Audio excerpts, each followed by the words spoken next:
Okay guys, now let us discuss about law of independent assortment. What is law of independent assortment basically? Statement पे जाने से पहले हम लोग कुछ चीजें डिस्कस कर लें आपकी बुक के अकॉर्डिंगली जो गिवन है। जैसे सबसे पहले आपको एक टॉपिक गिवन है, that is test cross. Test cross क्या होता है बेसिकली? किसी भी ऑर्गेनिज्म के अंदर डोमिनेंट और रिसेसिव का आपस में रिलेशनशिप देखने के लिए, रिलेशनशिप कायम करने के लिए और उन दोनों के दरमियान आपस में जो है वो जो चीज़ें कॉमन है उनको फाइंड आउट करने के लिए हम लोग बेसिकली एक टेस्ट क्रॉस करवाते हैं।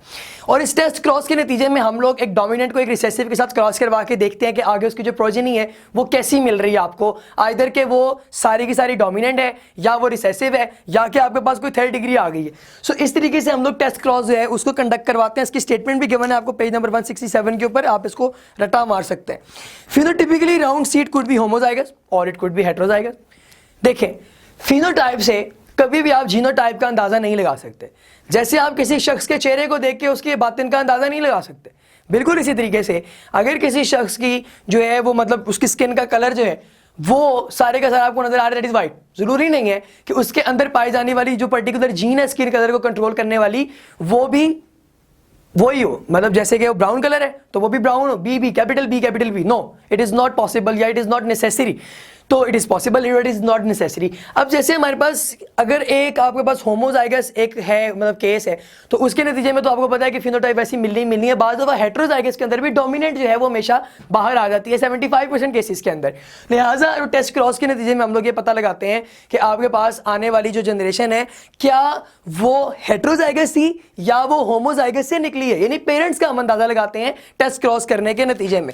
अच्छा, हमारे पास दो केसेस हम लोग ने यहाँ डिस्कस करना है। ये फिगर नंबर 22.5 के अंदर दो केसेस गिवन है, वो केसेस क्या है वो देख लेते हैं हम लोग। एक केस के अंदर यानी केस 1 के अंदर, पहले केस के अंदर वो क्या बता रहा है आपको कि आपने क्रॉस करवाना है बेसिकली होमोजाइगस का, यानी कि मैं आर यानी राउंड, होमोजाइगस राउंड और होमोजाइगस रिंकल्ड यानी कि डोमिनेंट और रिसेसिव दोनों का क्रॉस करवा रहा हूं। ठीक है, अब इनके क्रॉस के नतीजे में जो 4 जनरेशन आएंगी वो चारों की चारों कैपिटल आर स्मॉल आर होंगी।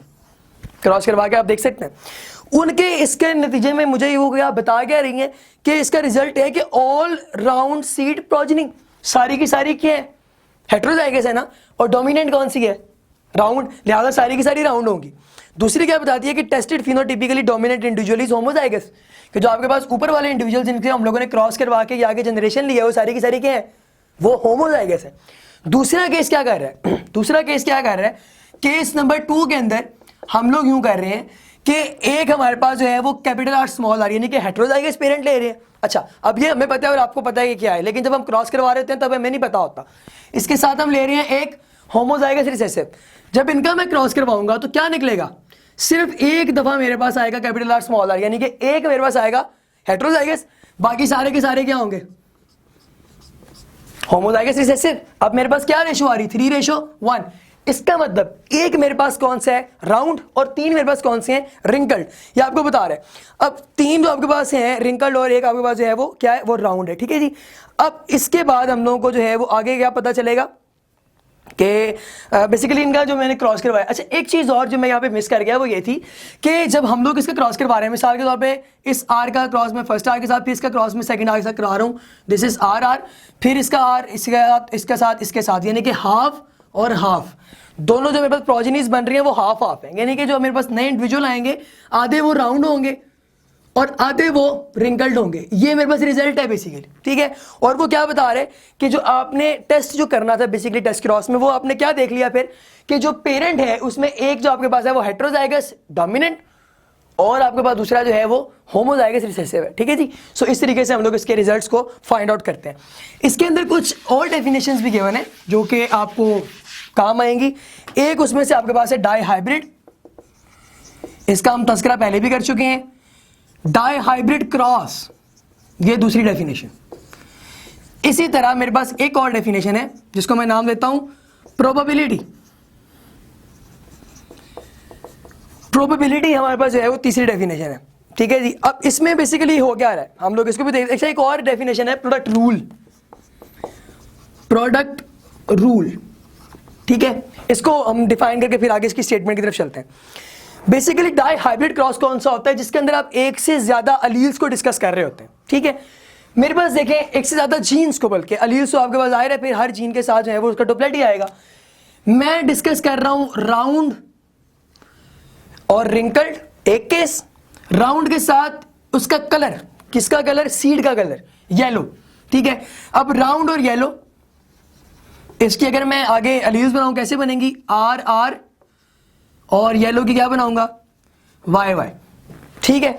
अब ये मेरे पास दो है ना ट्रेड्स, सीड के मैं करेक्टर की बात कर रहा हूं, सीड राउंड और सीड का colour yellow, shape and colour, दो ट्रेड्स हो गई, दिस इज डाई हाइब्रिड।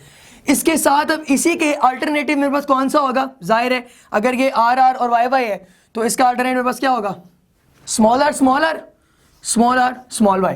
यानी कि एक मेरे पास कौन सा है, रिंकल्ड, ठीक है, और एक उसके साथ क्या है मेरे पास, ग्रीन। ये भी जान के आपको हैरानी होगी कि जो ग्रीन कलर है ये डोमिनेंट नहीं है, हालांकि आपको ज्यादातर मटर ग्रीन ही मिलता है। अच्छा, मटर से याद आया कि हम लोग जो डिस्कस कर रहे हैं ये प्लांट, जिसको हम लोग बेसिकली यहाँ पे कंसिडर कर रहे हैं, जिसपे मेंडल ने ये सारी स्टडी की है, जो ट्रेड्स उसने डिस्कस किए हैं वो सारे के सारे पी प्लांट के अंदर डिस्कस किए हैं। ये हमारे पास जो आर आर और इसके हम जब क्रॉस करवाना शुरू करते हैं, अल्टीमेटली वो क्रॉस कैसे चलता है, आइए हम वो क्रॉस एक बना के देखते हैं।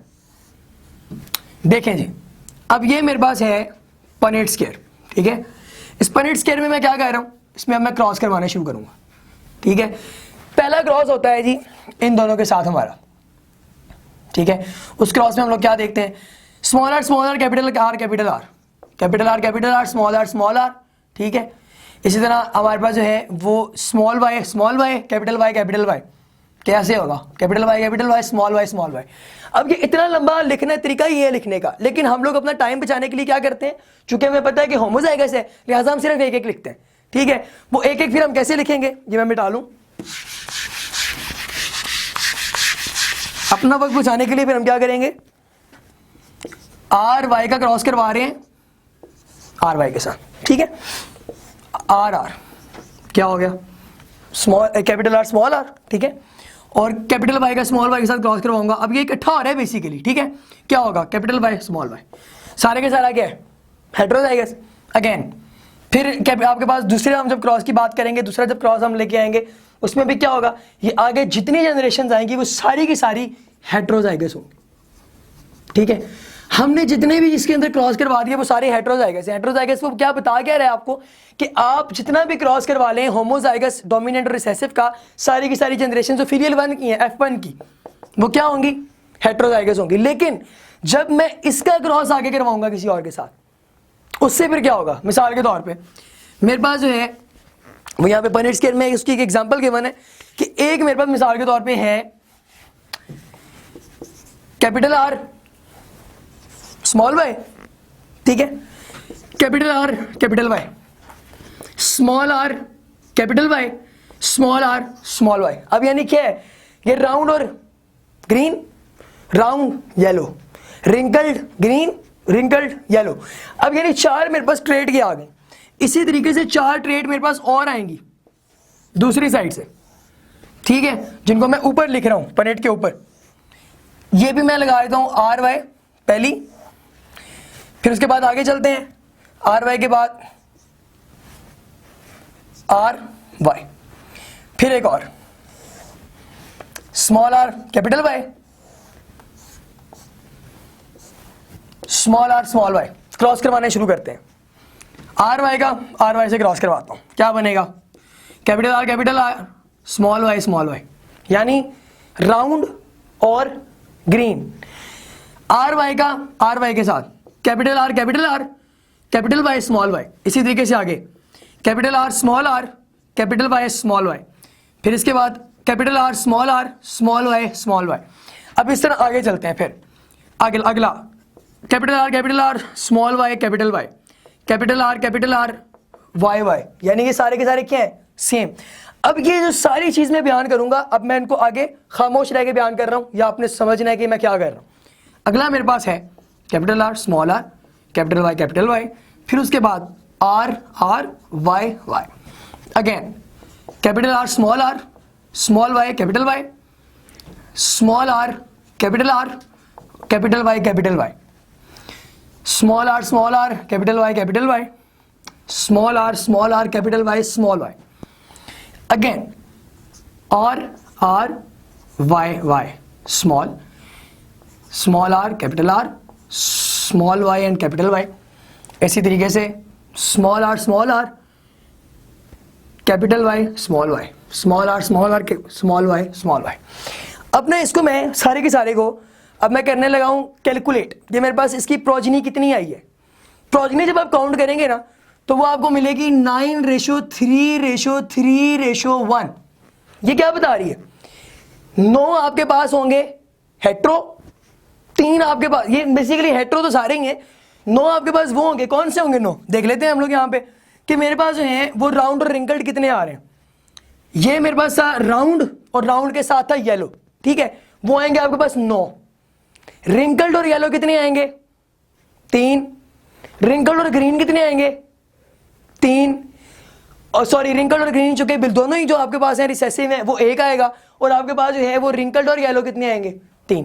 अब यानी कि 9:3:3:1 का मतलब क्या है अल्टीमेटली कि आपके पास जो है वो अगर ये सारी की सारी मेरे पास कितनी आ रही हैं 1 2 3 4 5 6 7 8 9 10 11 12 13 14 15 16, इन 16 ट्रेड्स को अगर मैं जब कैलकुलेट कर रहा हूं तो ये मेरे पास कितनी बन रही है, बेसिकली ये 4 डिफरेंट कैटेगरीज के अंदर फॉल कर रही है। इससे हमें फिर अल्टीमेटली पता क्या चलता है कि प्रोबेबिलिटी है, ये सारी की सारी प्रोबेबिलिटी है। प्रोबेबिलिटी क्या होती है, डेफिनेशन क्या होती है इसकी, it is basically a chance of occurrence of a particular thing, किसी चीज की अकरेंस का जो है वो किसी इवेंट का अकरिंग का चांस है। तो ये सारे के सारे बेसिकली चांसेस पे, ठीक है, और ये इस तरह अकर होते हैं। और इसको जो है डिफाइन करने के लिए एक रूल है जिसको प्रोडक्ट रूल कहा जाता है, इसकी डेफिनेशन गिवन है आपके पास 169 पेज के ऊपर, आप लोगों ने देखनी है।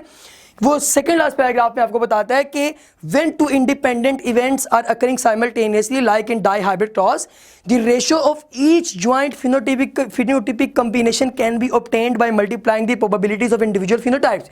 It is called product rule.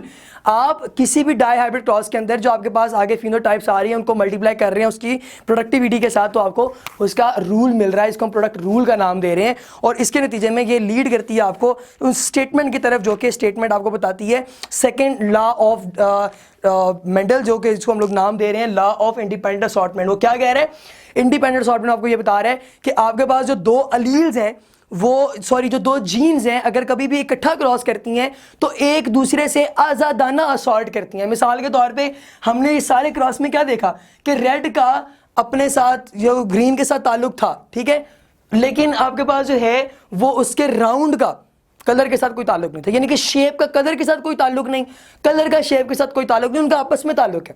यानी कि एक जो आपके पास जीन है वो अपनी अलील्स को डील करेगी सिर्फ, वो दूसरी जीन को टच नहीं करेगी। इस तरीके से आपका इंडिपेंडेंट असॉर्टमेंट का जो लॉ है वो सक्सेसफुल हुआ। So this was about Mendel law of inheritance. Ladies and gentleman, if you have any kind of question you can mail us. Thank you so much.